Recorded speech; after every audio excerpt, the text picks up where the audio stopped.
We'll begin this video where we begin the mission in the assembly area. Assembly area is a doctrinal term for an area where a unit gathers so that it can prepare for combat operations. We'll have access to logistics. You may find vehicles in the assembly area. You may be served hot meals in the assembly area. So we gather here to do our planning for our reconnaissance patrol, and the patrol leader will issue a patrol order which talks about the situation, i.e. the weather, terrain, and enemy troops, the mission, who, what, where, why, and when the patrol will take place. The execution is how, detailed explanation of things like forward passage of lines. It's very important. Every phase of the operation will be outlined in the execution paragraph. And service support. For a small unit like a squad or a fire team, service support might simply consist of where to get water, how much ammunition to carry, where to draw the ammunition. That'll be distributed in the assembly area as well. So the assembly area is relatively safe. And so we have a poncho hooch set up here, just based on the weather and terrain. It's a little bit windy. The wind's coming from the southwest, so the poncho hooch is oriented toward the southwest with the so it'll block the wind from that direction. The best way I know to figure out wind direction is simply to take a leaf or a light piece of paper and drop it from chest height and see which direction it travels, and you'll know which way the wind's coming from. I've got my load carrying equipment and my rucksack and my rifle. It'll be right next to me when I sleep so I can grab it in case we're attacked in the middle of the night. And so here's where we do our preparation for our reconnaissance patrol. So here's what a poncho lean-to looks like in action.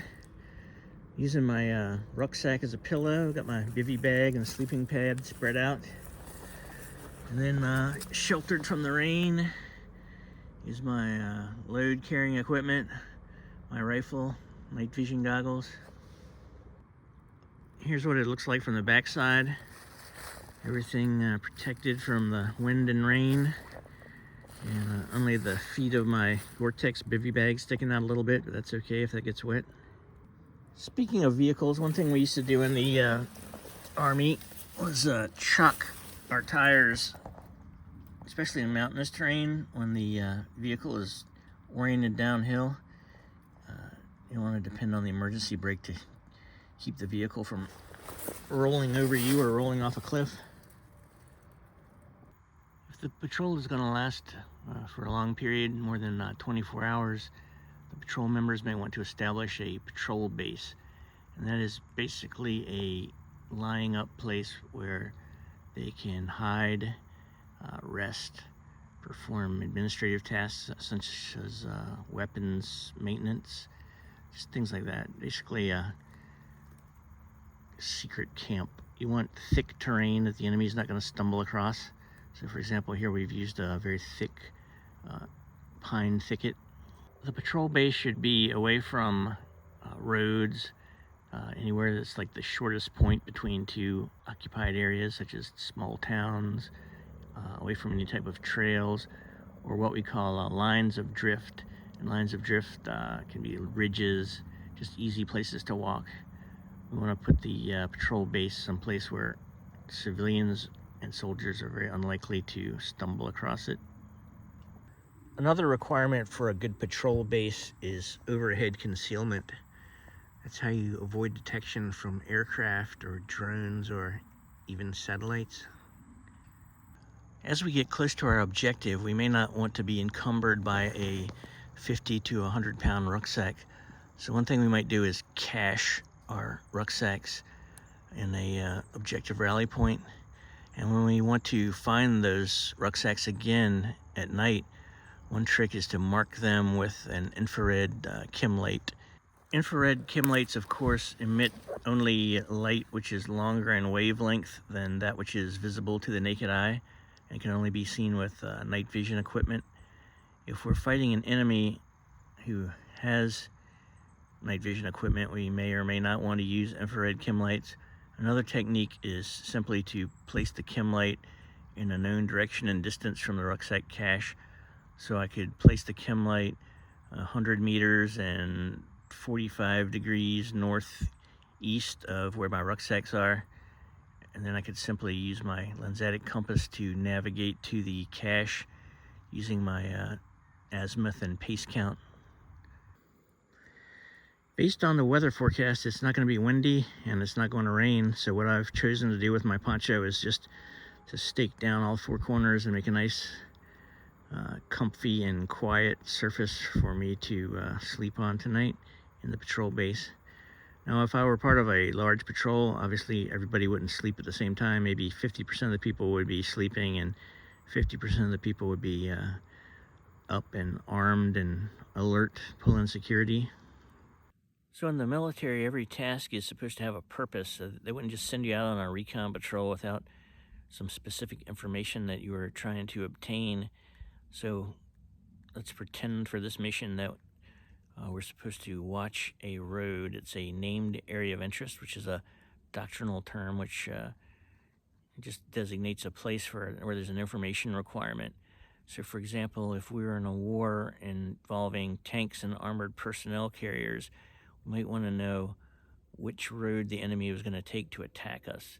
So in that case, we'd send out recon patrols to establish observation posts on those roads, just to watch them, count the number of tanks, count the number of armored personnel carriers, and report the information back up. Meanwhile, there are other patrols watching other routes, and they give our higher headquarters a understanding of which way the enemy's main effort is coming, which road is he taking. That can only be found out in 1990 by putting men on the ground. Nowadays, we have drones and other sensors that we can use, but in 1990, it was up to the infantrymen. The only body armor that I saw in the 80s and very early 90s was what was called a flak jacket, and that did not protect against rifle ammunition. It probably protected against pistol ammunition, but it was really designed for artillery, shrapnel, and hand grenades. In any case, sometimes when I'd be training at Fort Bragg, I'd run into Marines, and paradoxically, when I was in the field as a soldier, I would wear a Kevlar helmet, but no vest or anything like that. But I'd see Marines out training, and they'd be wearing a Kevlar vest, but they'd just be wearing like a soft cap and not a helmet. So anyway, the only time we ever saw these flak jackets in the military is if we were actually deployed and somebody was shooting at us. So we had to use the terrain as body armor. We'd have to find a tree that was big enough to stop a 7.62 Warsaw packed bullet and protect us, giving us both cover and concealment. In any case, I'm kind of glad we didn't have to wear body armor back in those days. It was just a lot easier to be quiet and move stealthily when we were not wearing helmets and body armor. Sometimes we'd wear helmets, and sometimes they'd let us wear soft caps or boonie hats.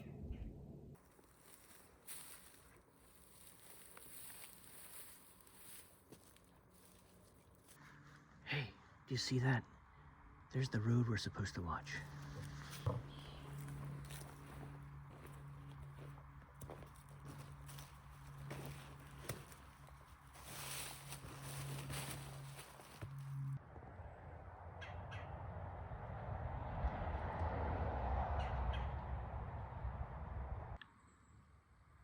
In order to really be able to identify the vehicles, we had to move a little closer than I'm comfortable with. I'm afraid I might be seen from the road. It's a good thing I brought my trusty camouflage net. There are all kinds of ways to use camouflage net, but what I've just basically done is hung it up using strips of parachute cord to attach it to a couple of trees. And then I've just created this little hole that I can peek out and watch the road. And then the rest of my body is screened from anybody on the road that happens to look up this way. With my human eyes, I can see through the camouflage net pretty well, so I could just use it to screen my entire body. But the camera wants to focus on the net itself, so that's why I put a hole in the bottom.